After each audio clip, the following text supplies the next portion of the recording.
Shout out sa inyo.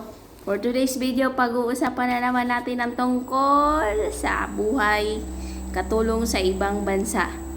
Meron akong mga ginagawa dito na kahit papaano ay makakatulong naman kaunti.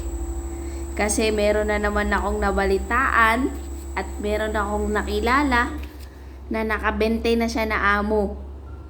Isipin mo, 20. Hindi 10, hindi 5, 20.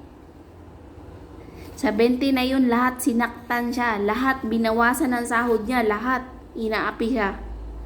Okay? So sa akin, ayoko mangyari yun. Kaya ganun din sa inyo, ayoko mangyari yun. Ngayon pa lang, sasabihan ko na kayo. Kung ano-ano ba ang mga pamamaraan at hanap buhay para ikay hindi malinlang sa amo. Okay? Magbibigay ako ng tips.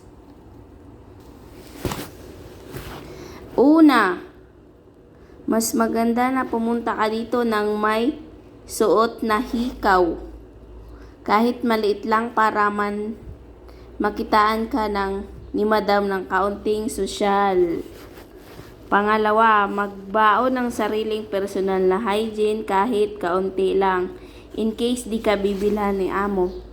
Pangatlo, mas magandang obserbahan mo muna ang amo mo bago mo ibigay ang tiwala.